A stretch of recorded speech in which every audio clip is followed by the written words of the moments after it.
26 minutes past 8 this morning. We're turning back to last night's football. I'm delighted to say Charlotte Duncker of the Times UK is with us. Charlotte, good morning to you. How are you?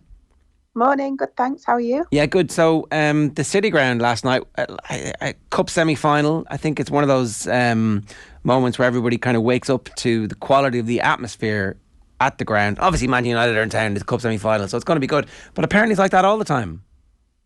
Yeah, I've covered Forest a lot this season and the atmosphere has been absolutely unbelievable. I think it always sounds a cliche, doesn't it, to say like they're the 12th man, but I've seen Liverpool go there and lose, and the fans really have made a difference for them this season. So yeah, the atmosphere was great. It's Forest's first semi-final there in 31 years, so the fans were wanting to make it a night to remember, but Manchester United in the end were just too good for them.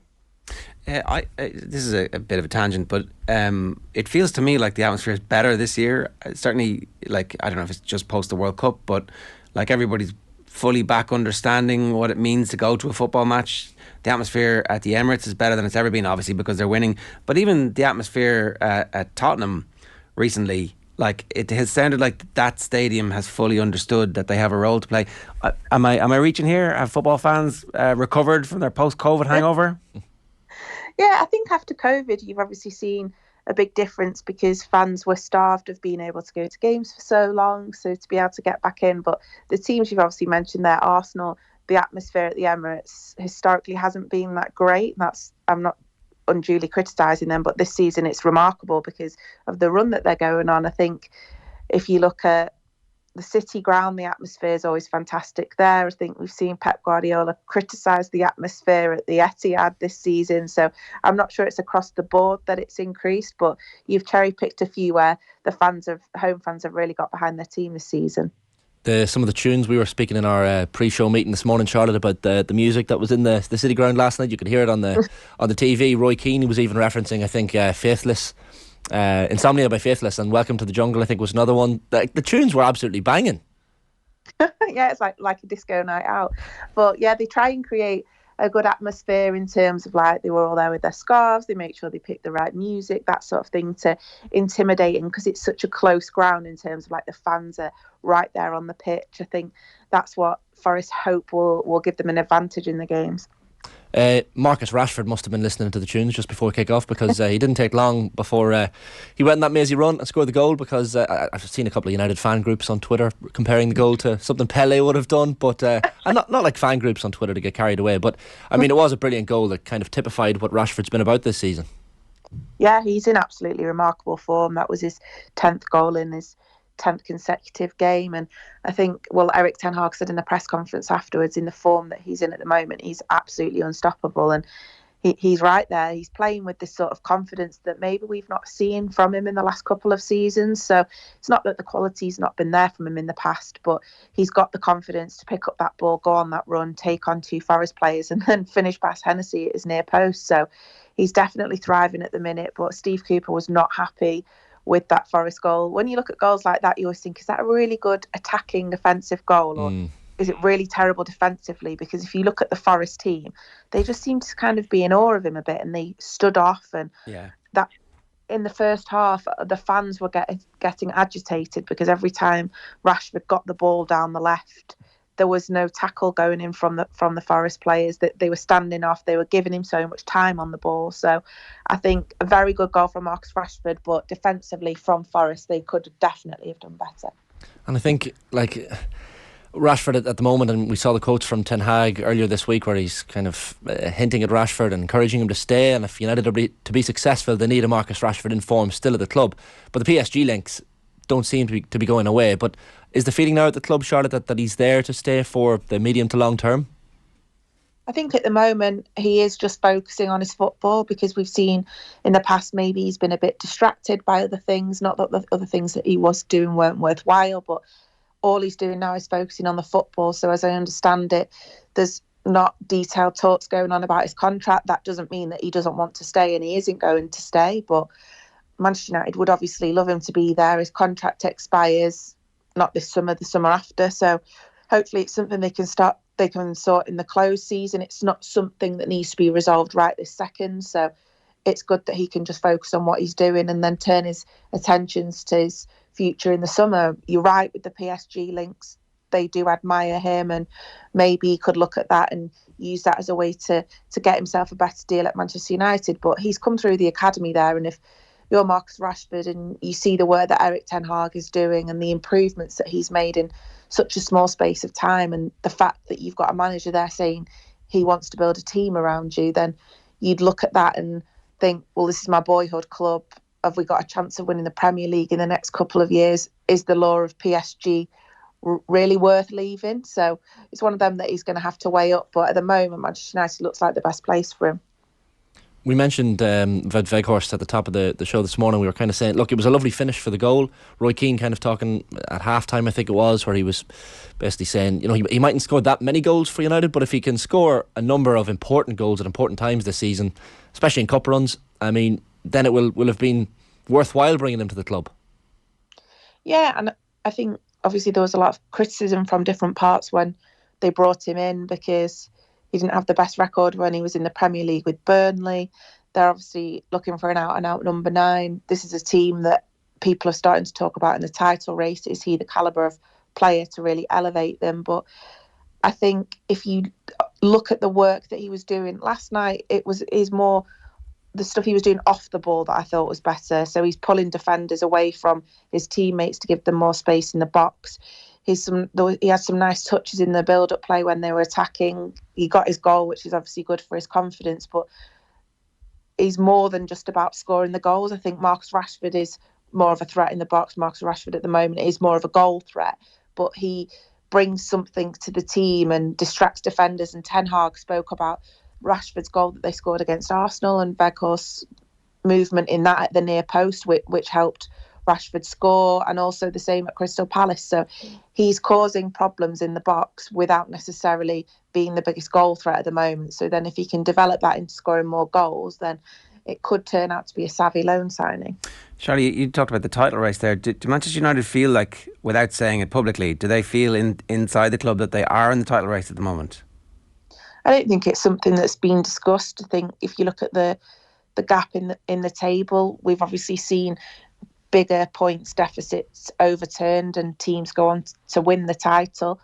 But if you watch that game against Arsenal at the weekend, it was clear. I thought Manchester United played all right. They were in the game for the whole time. It was a good game to watch, but Arsenal are just that one step ahead. And also you've got Manchester City as well. Like, they've not been playing well. No one should rule them out of the title race either. And I just think they've got another gear to go through. Whereas I think the feeling at Manchester United is that they've still got to develop, they've still got to improve if they really, really want to compete at the top. What do you make, Charlotte, of the Harry Maguire situation? We've seen him sitting on the bench in recent games for United, getting no game time whatsoever. I know he was suspended for last night's game. His days, are they numbered at the club, given he's not getting on the pitch whatsoever at the moment? Yeah, I think it's a decision that's going to have to be made in the summer, and Maguire is going to have to sit down with the club and work out what it is that he wants, because it's quite clear that under Erik ten Hag, he is not a first choice centre back, is even a second choice centre back. I think he'd rather put Victor Lindelof in if it was Varane and Martinez. So he's got a decision to make. Obviously, he's still the club captain. Erik ten Hag made the decision not to change that, but I thought it was quite savvy from him, because he didn't need to change it, did he? Because he knew that really he wasn't going to be starting that many games. So if Maguire wants to go out and play regular football, then as it stands at the moment, it doesn't look like that's what he's going to get at Manchester United, because there are too many people ahead of him in Ten Hag's mind. So that, I think that's going to be a decision for the summer. I can't see him leaving in the last week of the transfer window. I'd be pretty confident that he's going to stay at Manchester United, definitely in this transfer window. But one to look at the summer in terms of Maguire and where he sees his career going and what he wants his next move to be. And whether or not they'll be able to find a buyer to take the wages off their books. It's complicated, and maybe they just have to run that contract out. The Weghorst arrival obviously does not sate the perpetual desire from the fans for big name signings, and it seems as if they've done a reasonable job of managing expectations. Are there no signings because the executive at the club is completely distracted by the fact that they're trying to raise money or sell the club? I think if you look about how much money they spent in the summer. They spent over 200 million in the summer, which was probably a little bit more than they were expecting. So they heavily backed Erik ten Hag this summer with the players that he wanted. Manchester United notoriously don't spend a lot of money in the January transfer window anyway. They don't think it's the best market to work in. We've always been told that if a long-term target suddenly became available in January, then they'd make a move for them, like we saw them do with Bruno Fernandes and the transformative effect that he had on the club. But there isn't reams and reams of cash for them to go out and get a big name signing like we're seeing at Chelsea this month. Obviously, they're using loads of money to bring in all sorts of different players. But I think they do want a number 9. No disrespect to Weghorst, he's not the number 9 that they're after long term. And if one of their targets had become available this month, then it would have been a discussion whether they go and spend some of the summer budget now. But that's not what's happened. So I wouldn't be surprised if we don't see anyone else come in. They've obviously brought a goalkeeper in Jack Butland, and then they've brought a temporary solution to the striker problem in with Weghorst. So it'll be a case of continuing to plan for the summer. And I don't think there's been the budget there this month. One of the players that seems to be frustrating United fans at the moment, Charlotte, is Anthony. And you even see Facundo Pellistri come off the bench, and even in his 5-10 minutes he still seems livelier and able to add more to the attack. And we all know Anthony is capable of a lot more than he's currently given at United. But there was a moment during the commentary last night where Gary Neville was saying, he needs to maybe add a bit more of a Riyad Mahrez to his game, cut in on both feet. It's almost so obvious when Anthony gets the ball that he's going to cut in on the left foot.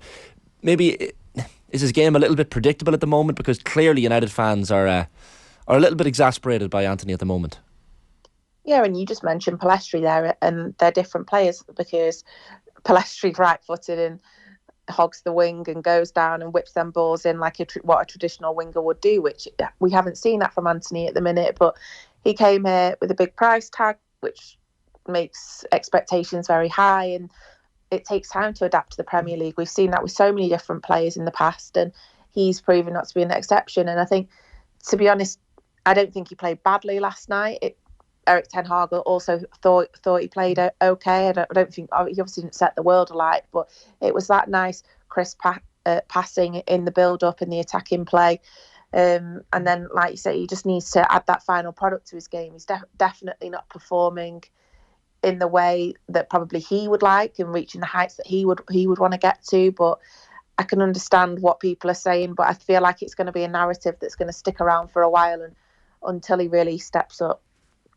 The focus on a trophy seems to be paramount for Erik ten Hag, and it's something that he's referenced constantly in recent interviews.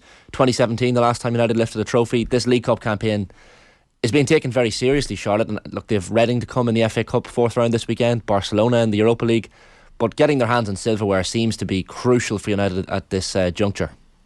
Yeah, it's a really long time since they last lifted a trophy. And I think even when you go back to Ole Gunnar Solskjaer, and he spoke about the importance of what silverware can do to a group in terms of boosting the morale and the belief around the team. So I think that would really help. But for me, I don't think they need to win a trophy this season to show that they've made progress under Erik ten Hag.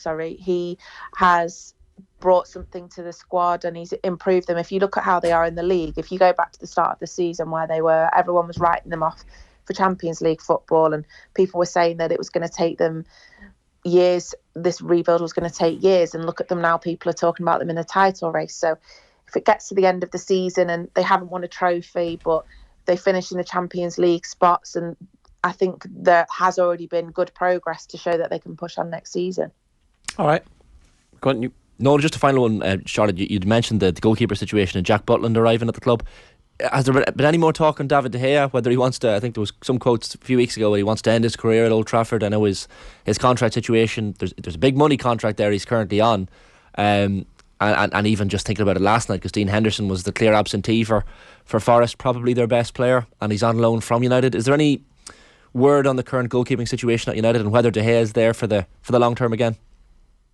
I think he will end up signing a new contract in the end, and then it's up to Ten Hag whether he sees him as his number one going forward, or there's a different profile of player that he wants to come in. Obviously, Dean Henderson's loan will end at the end of the season, and then they've got to make a decision on him as well.